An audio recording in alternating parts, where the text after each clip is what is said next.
va parler de localisation ou de relocalisation, on va parler d'approvisionnement, on va parler d'industrialisation, d'excellence opérationnelle au cours de cette heure de discussion.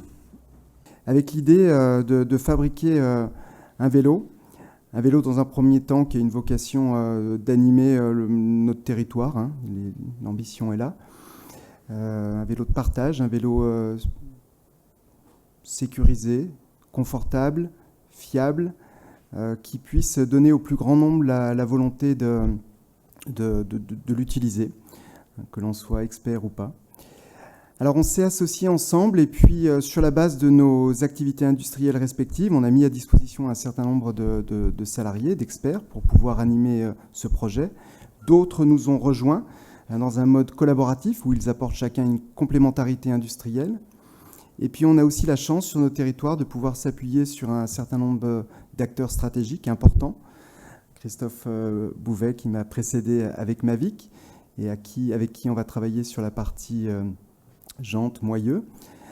Et puis le groupe SNR NTM qui est représenté, je vois Christophe Nico ici, avec d'autres collègues qui vont nous aider également sur toute la partie capteur, roulement bien entendu, aspect plutôt électronique embarqué sur le vélo. C'est important pour nous d'avoir des acteurs historiques dans le monde du vélo ou des acteurs industriels extrêmement importants avec des puissances de développement à proposer importantes. Et puis à cela, on travaille également avec quelques startups. Mais le problème critique aujourd'hui, c'est se fournir en matière ou en pièces. Donc première question que je soumets à cette table, est-ce que ce problème d'approvisionnement, il est temporaire ou est-ce que c'est une tendance lourde? Dans la profession, tout le monde s'accorde à dire que 2022 va être au moins comme 2021, voire pire. Certains disent peut-être 2023, ça reprendrait des couleurs. Pas mal semble dire que 2024, c'est à peu près là où la demande et l'offre vont s'équilibrer d'une certaine manière. Par contre, la demande qui est liée à un facteur structurel, elle est là pour la durée. Et si vous voulez prendre des repères, regardez où en est l'Allemagne, les Pays-Bas, le Danemark et autres, et ça vous donnera une bonne idée de où la France va être dans quelques années.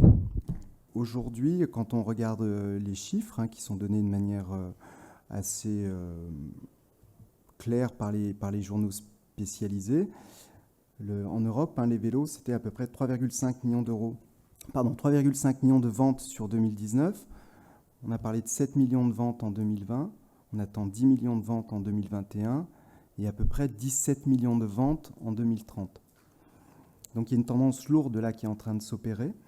Et je crois qu'il y a un train qui passe. C'est à nous de réfléchir à comment on peut s'organiser, et principalement sur la région Auvergne-Rhône-Alpes, compte tenu du focus qui est mis par nos représentants politiques. Aujourd'hui, on lui donne un frein identique, en tout cas similaire. Aujourd'hui, ce qu'il faut prendre en compte aussi, c'est clairement la problématique de l'inertie qu'on a aujourd'hui au niveau de nos productions.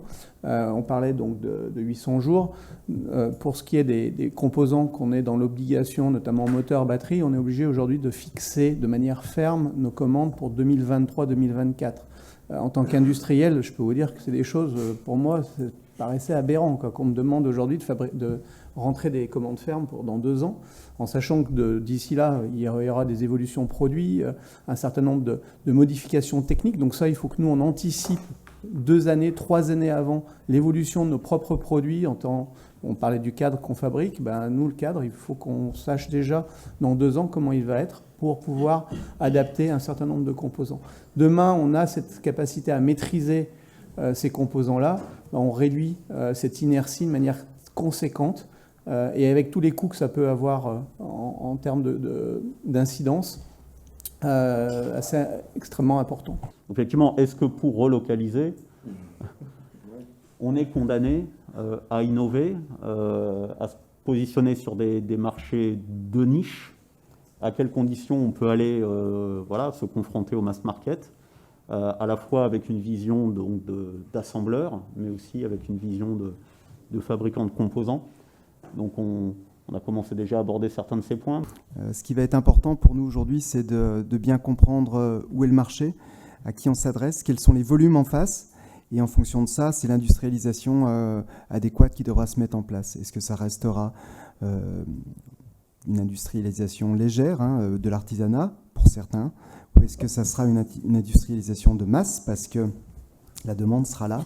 C'est ça qu'il faudra bien être capable de comprendre et d'analyser. Vous avez des produits mass market qui sont extrêmement bons, extrêmement beaux, extrêmement bien marketés, extrêmement fiables.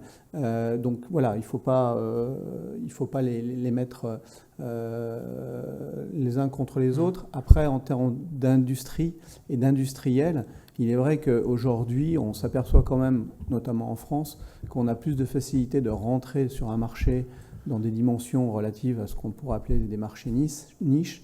Mais vu la progression qu'on a donnée tout à l'heure du vélo, si on prend le vélo cargo sur lequel on est, il y a 4-5 ans, c'était plus d'1 millier de vélos cargo vendus en France.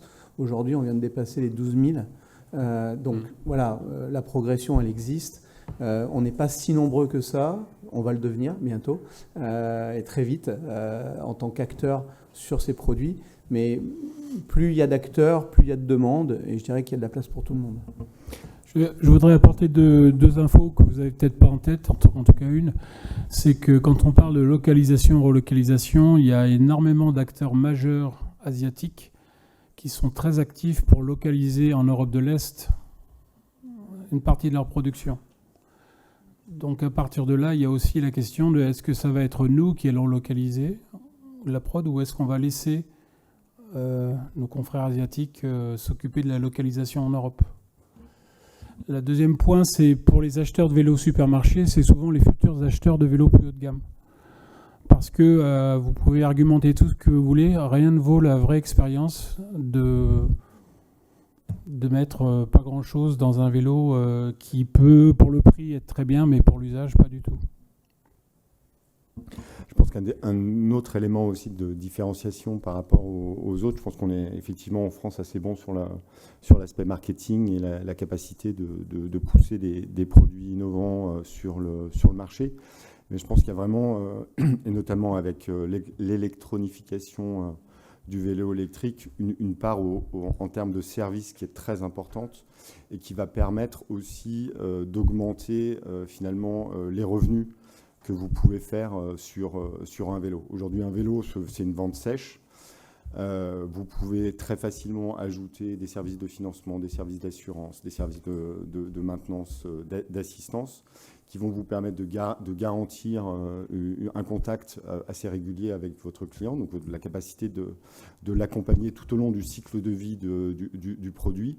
Et je pense que la proximité, c'est ça aussi. Donc ça, c'est en partie aux magasins de proximité et aux revendeurs de pouvoir prendre en charge ces services-là.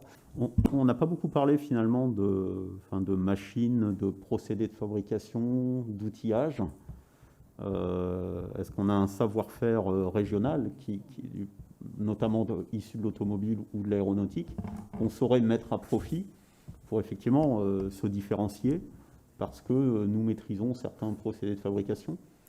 Bien entendu, quand on voit aujourd'hui les trésors de génie industriel qui peuvent être mis en place chez les constructeurs automobiles, chez les rangs 1, les rangs 2, ce qui se passe dans le monde de l'aéronautique, bien évidemment qu'on est capable d'industrialiser à des coûts très bas. Les problématiques de lean, les problématiques d'organisation, de robotisation, tout ça c'est déjà fait depuis très très longtemps. Après, il faut l'adapter. Il faut créer l'écosystème, comme tu le disais, pour le mettre en place. Mais maintenant, les volumes sont là où arrivent, et c'est possible. Donc il faut arriver effectivement avec des solutions différentes. Aujourd'hui, ça c'est un produit fabriqué en Asie, il reviendra beaucoup moins cher, mais c'est un marché de 5000 boîtes par an aujourd'hui, par nos initiatives, qu'on va essayer de faire grossir avec notre concurrent. Mais c'est effectivement en se différenciant avec des produits différents de ce qu'ils sont aujourd'hui, en apportant des réponses différentes, en améliorant l'expérience utilisateur.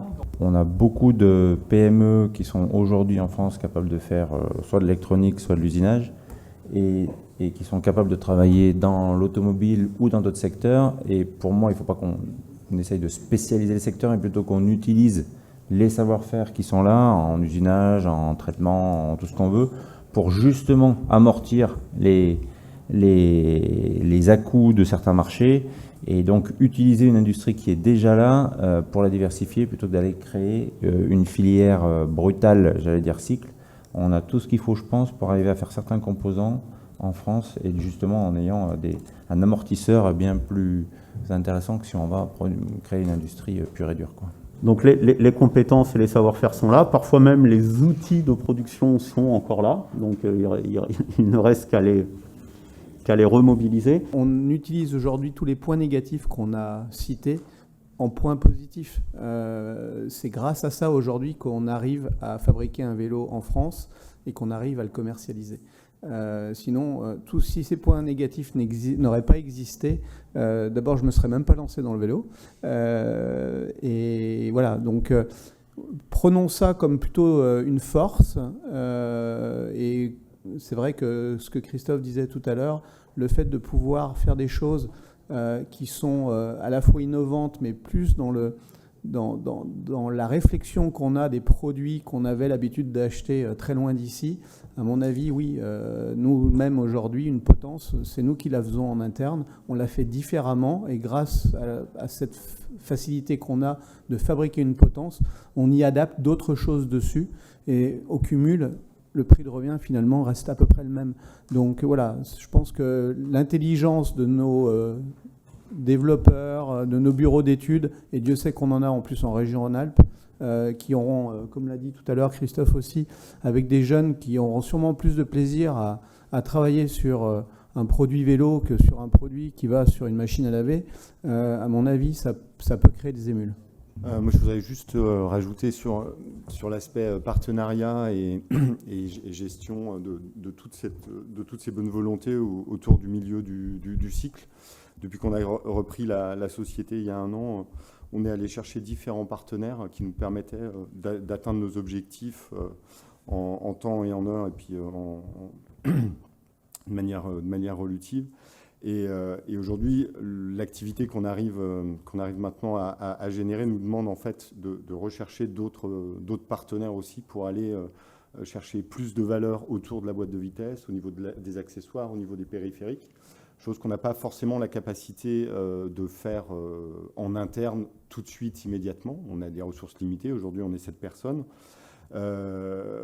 Et vraiment, allez là, sur une petite société comme la nôtre, nous, on a un carnet de projets qu'on est prêt à ouvrir à bon nombre d'acteurs du milieu du cycle, qui peuvent nous aider, bien entendu, pour aller fabriquer des choses qui vont s'interfacer avec la boîte de vitesse, mais aussi avec l'écosystème Valeo.